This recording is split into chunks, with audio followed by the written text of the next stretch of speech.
Sir जी, मैं बस इतना जानना चाहती हूँ कि नल दमयंती का इस यहाँ राजघराने और पेंटिंग से क्या ताल्लुक है? जब 1952 में जब डॉक्टर करण सिंह सदे रियासत थे तो उनसे एक इंसान मिलना चाहता था, उसका नाम था कुंजलाल।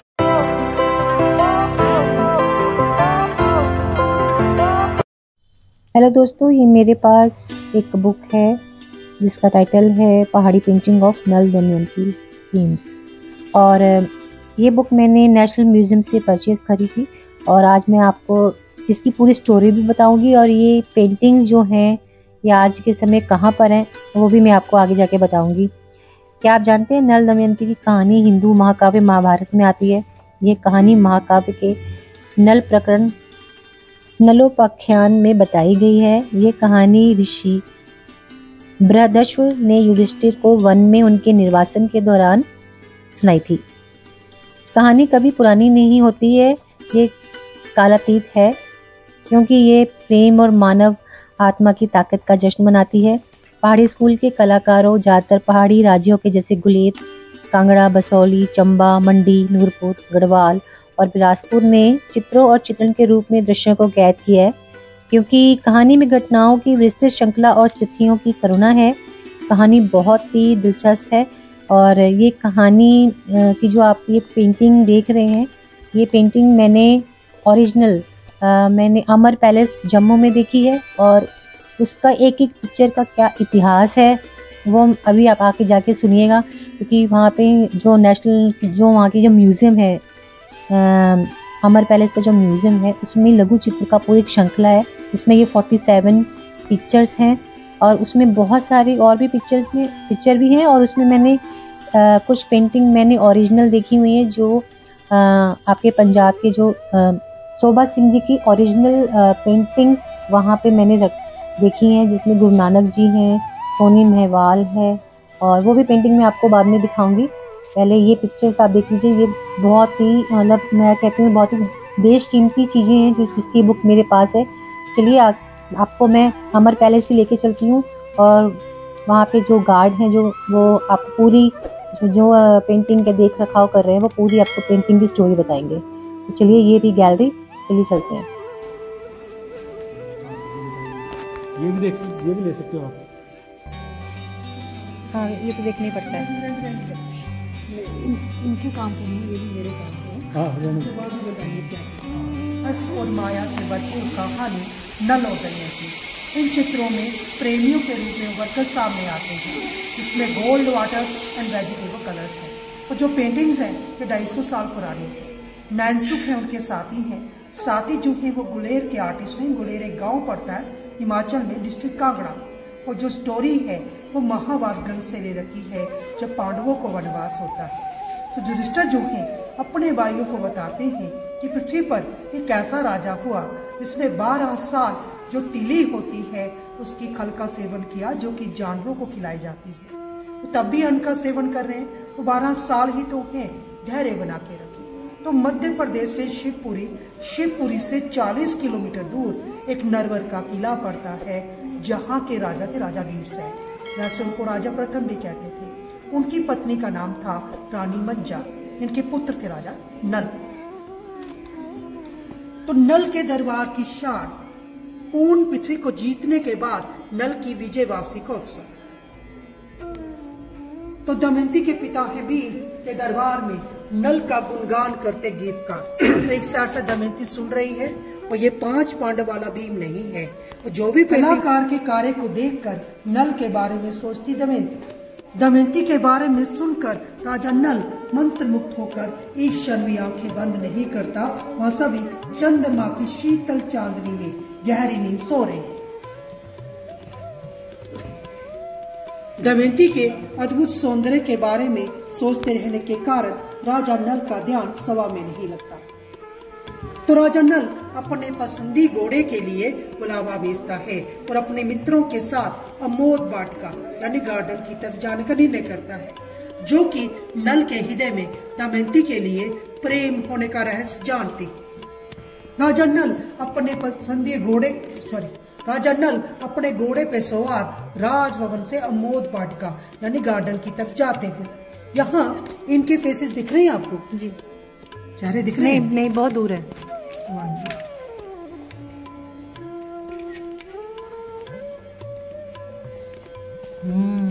सब मिनिएचर पेंटिंग यही तो खासियत है कि लेंस से देखना पड़ता है। तो राजा नल घोड़े पे सवार राजभवन से अमोद वाटिका यानी गार्डन की तरफ जाते हुए, तो दमयंती के ख्यालों में खोए राजा नल अमोद वाटिका में एक खूबसूरत हंस पकड़ते हैं और करुणावश उसे छोड़ देते हैं। हंस नल के पास वापस आता है और राजकुमारी दमयंती के बारे में काफी देर तक बात करता है। तो राजा नल हंस को विदा करता है और उसके द्वारा दमयंती का समाचार लाने की प्रतीक्षा करता है। तो कहां भेजता है उसको? भीम की नगरी कुंदिनापुर। तो यहाँ पे छोटी छोटी लेडीज हैं, लेडीज से बच्ची खड़ी है और छोटी छोटी दुकानों पे 3-3 आदमी बैठे हैं।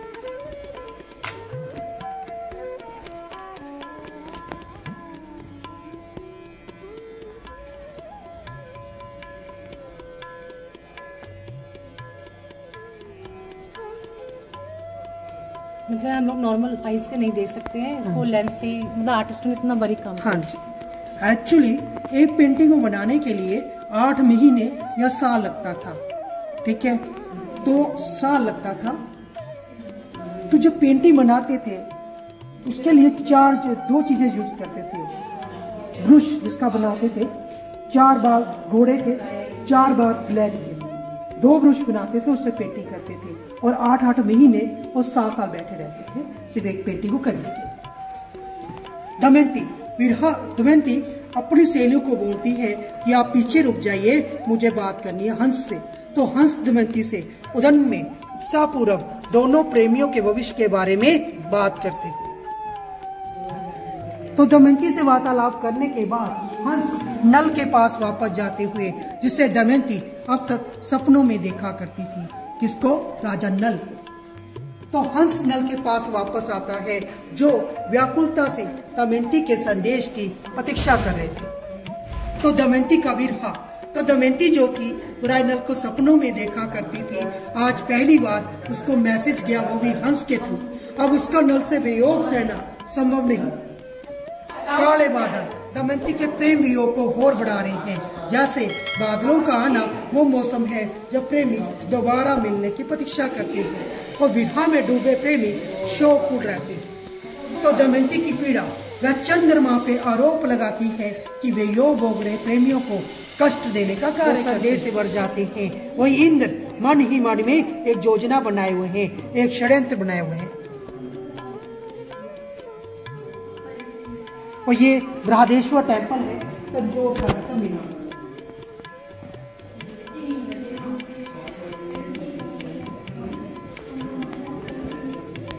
देवता नल के पास जाकर उनसे विनती करते हैं कि वह उनका दूत बनकर दमयंती से उनकी तरफ से निवेदन करें कि वह उनका प्रस्ताव जो है वो स्वीकार कर लें। उस कार्य को करने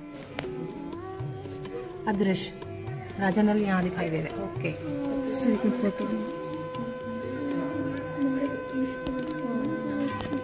मगर इस वीडियो के लिए अगर मैं सामने आऊंगा तो मुझे पूछना पड़ेगा कि जो 4 देवता हैं उनमें से किसी एक से विवाह कर ले। तो दमयंती हाँ करेगी या ना करेगी, उसका ध्यान वहां चला गया। उसने ध्यान नहीं दिया, उसकी शैडो दिखना स्टार्ट हो गई। तो शैडो देख के दासियां डर रही हैं। जगह है 1 2 3 4, चौथी जगह वो पेंटिंग बना रहा है दमयंती की, यानी ब्रह्म पैदा कर रहा है। तो दमयंती की सहेली पेंटिंग कौन बना गया? आश्चर्य और हलचल भरे माहौल में दमयंती अनजाने में पुष्पमाला अदृश्य नल के गले में डाल देती है।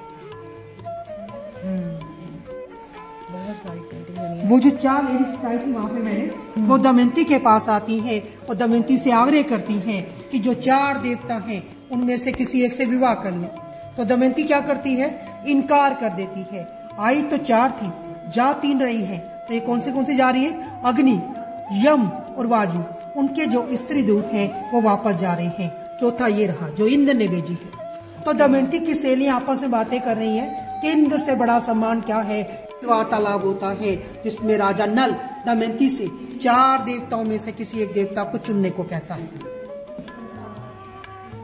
नल दमयंती से किसी एक देवता को चुनने की निरंतर विनती से दमयंती जो है निराश हो जाती है।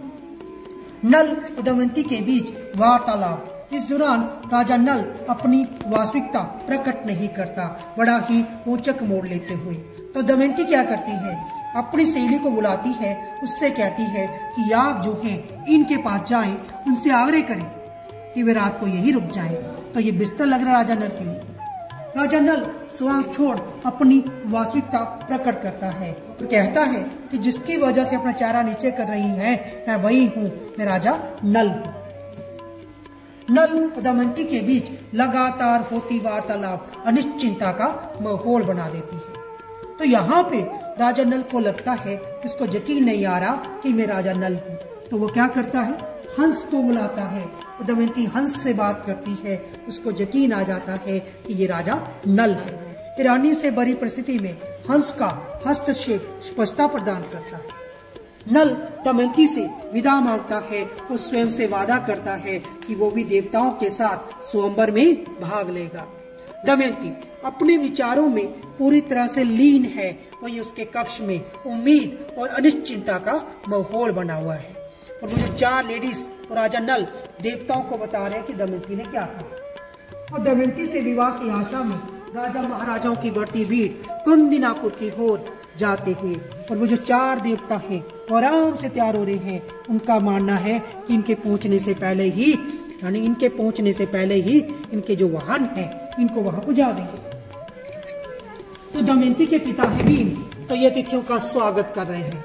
अब जरा सुनिए, देवता और मनुष्य सभी लंबे समय से प्रतिष्ठित स्वयंवर के लिए एकत्रित होते हुए, और जब दमयंती स्वयंवर में हार लेके आती है उसको नल ही नल दिखते हैं। क्यों दिखते हैं, इंद्र, अग्नि, यम और वायु, ये चारों के चारों जो है नल का रूप धारण कर लेते हैं, इसे नल दिखते हैं। तो पहले तो दमयंती घबरा जाती है, इसको याद आता है कि राजा नल जो थे चार देवताओं के दूत बनकर आए थे और ये चारों के चारों वही है। तो कहती इसका हल भी इन्हीं से कराती हूँ।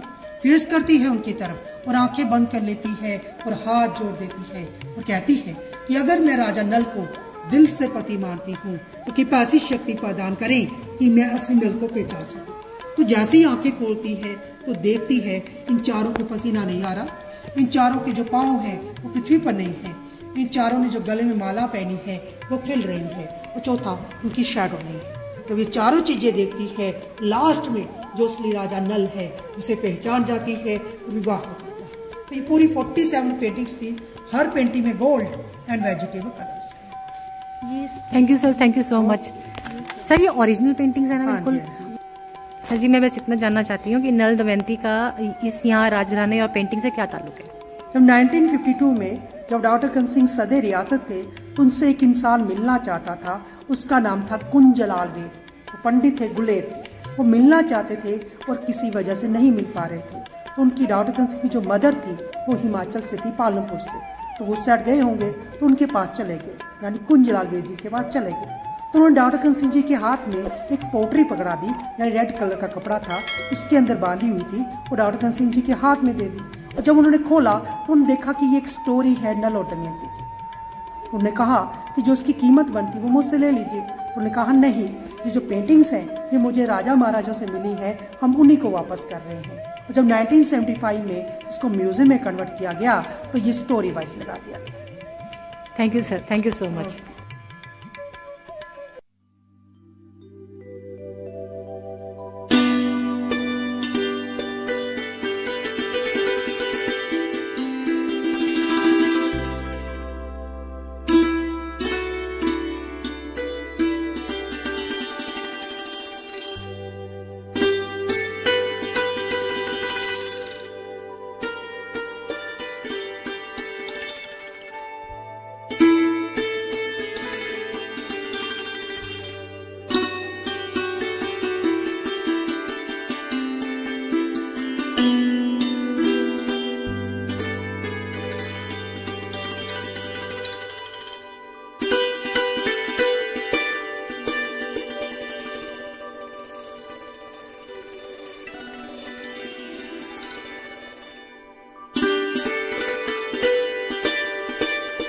शोभा सिंह जी ने खुद का सेल्फ पोर्ट्रेट बनाया है।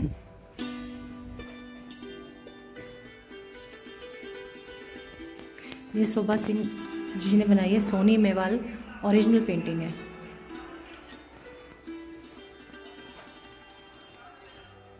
ये भी शोभा सिंह जी ने गुरु नानक जी की बनाई ओरिजिनल पेंटिंग। ये भी शोभा सिंह जी ने बनाई है।